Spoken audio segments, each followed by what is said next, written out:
स्वागत है।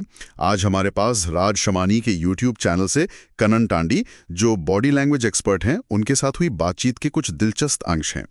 ये चर्चा आत्मविश्वास, बॉडी लैंग्वेज के छिपे संकेतों और लोग बिना कहे क्या कह जाते हैं, इस बारे में है। हाँ बिल्कुल। तो आज का हमारा इरादा है इस बातचीत की गहराइयों में उतरना और सबसे काम की बातें निकालना, जैसे किसी कमरे में पावरफुल कैसे लगें या किसी के मन की बात कैसे समझें। चलिए शुरू करते हैं।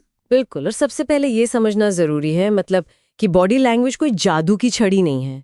किसी भी निष्कर्ष पर कूदने से पहले हमें व्यक्ति के बेसलाइन व्यवहार को देखना होता है, यानी वो आम तौर पर कैसे बात करते हैं। अच्छा, उनका नॉर्मल तरीका क्या है? हाँ, उनकी पलकें कितनी तेजी से झपकती हैं, हाथ कितने चलते हैं, आवाज कैसी रहती है। ये समझना इसलिए जरूरी है क्योंकि हर किसी का नॉर्मल अलग होता है। जो एक के लिए घबराहट है वो दूसरे का सामान्य अंदाज हो सकता है। ये दिलचस्प नुक्ता है। पहले नॉर्मल जानना होगा। तो इसी से जुड़ा सवाल, क्या बॉडी लैंग्वेज से झूठ पकड़ा जा सकता है?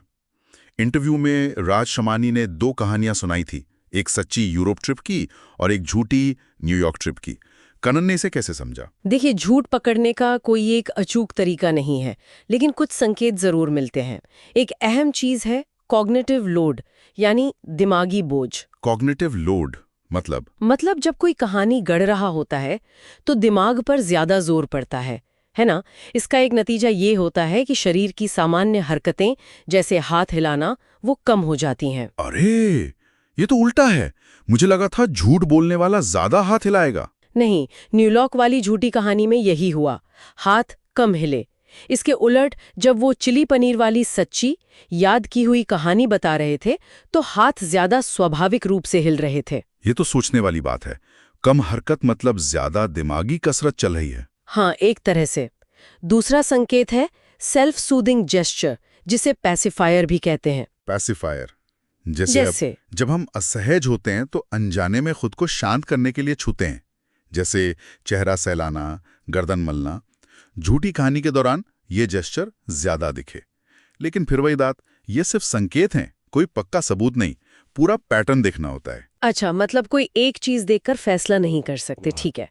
तो झूठ पकड़ने के इन संकेतों से आगे बढ़ते हुए बातचीत का एक बड़ा हिस्सा आत्मविश्वास जताने पर था। जैसे वो सलमान खान या अजय देवगन वाला जिक्र आया कि उनके कमरे में आते ही एक प्रेजेंस महसूस होती है।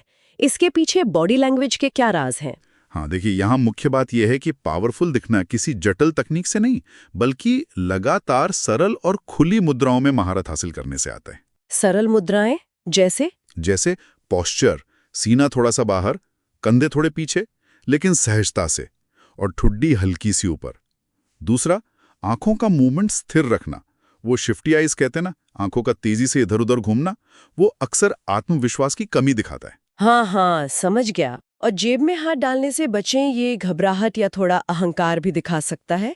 खड़े होकर हाथ सामने बांधना ठीक है, उसका मतलब बंद दिमाग नहीं होता, वो बस एक स्थिर पोजीशन हो सकती है। It's about owning your space. अच्छा, और रिश्तों के संकेत। इंटरव्यू में वो किस्सा काफी मजेदार था जब कनन ने पैनल इंटरव्यू में 2 लोगों के बीच कुछ चल रहा है इसका अंदाजा लगा लिया। वो कैसे? हाँ, वो दिलचस्प था। कुछ आम संकेत होते हैं, जैसे कोई मजाक होने पर हंसी में पहला नजरिया किसकी तरफ जाता है। अच्छा, हाँ, ये तो गौर करने वाली बात है। हाँ, और क्या 2 लोगों के पैर अनजाने में एक दूसरे की तरफ इशारा करते हैं, ये गहरी दिलचस्पी का संकेत हो सकता है।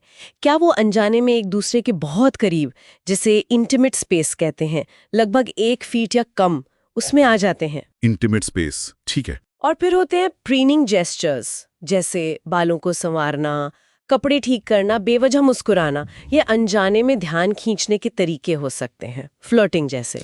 तो ये तो रिश्तों की अनकही जुबान हुई, लेकिन क्या ये बॉडी लैंग्वेज पूरी दुनिया में एक जैसी है या कल्चर के साथ बदलती है? जैसे अजय देवगन के उस विज्ञापन वाले जेस्चर का जिक्र था। हाँ, ये बहुत जरूरी सवाल है। चेहरे के भाव, जैसा डॉक्टर पॉल एकमैन ने बताया, वो काफी हद तक यूनिवर्सल है। खुशी, दुख, गुस्सा। शायद कंटेम्प्ट यानी तिरस्कार, वो एक होंठ का ऊपर उठना, वो थोड़ा अलग है, जो कुछ समाजों में ज्यादा दिखता है। लेकिन हाथ के इशारे? हाँ, हाथ के इशारे, जिन्हें एम्ब्लेम्स कहते हैं, वो बहुत ज्यादा कल्चर पर निर्भर करते हैं। अजय देवगन का वो थम्स अप जैसा जेस्चर कई जगहों पर अपमानजनक माना जाता है। सच में? अरे बाप रे। हाँ, मलेशिया में टॉयलेट पूछने का इशारा बिल्कुल अलग है। और हमारा भारतीय हेड वॉबल, वो सिर हिलाना, वो तो बाहर वालों को अक्सर कंफ्यूज ही कर देता है। हाँ, सही बात है। मतलब विदेश यात्रा पर हाथ के इशारे सोच समझकर इस्तेमाल करने चाहिए। बिल्कुल, वरना तारीफ की जगह मुसीबत मोल ले सकते हैं। सम्मान दिखाने के तरीके भी अलग हैं। जापान में झुकना, कुछ एशियाई देशों में जाम टकराते वक्त अपना ग्लास सीनियर से नीचे रखना। तो इस सब बातचीत का निचोड़ क्या है? ऐसा लगता है कि दूसरों को पढ़ने से पहले खुद को समझना ज्यादा जरूरी है। अपनी असुरक्षाओं को जानना और उन पर काम करना नकली आत्मविश्वास ओढ़ने से बेहतर है ना? एकदम सही, बिल्कुल। असली आत्मविश्वास अंदर से आता है, जिसे कहते हैं इनर गेम। जब आप खुद के साथ सहज होते हैं तो आपकी बॉडी लैंग्वेज अपने आप सकारात्मक हो जाती है। फिर वो fake it till you make it वाली बात की जरूरत नहीं पड़ती। तो असली बनो, नकली नहीं। हाँ, वही। और जाते जाते सोचने के लिए एक सवाल छोड़ते हैं। हमारी बॉडी लैंग्वेज कितनी हमारी नैसर्गिक प्रकृति है और कितनी सीखी हुई सांस्कृतिक आदत? इस पर विचार जरूर कीजिएगा।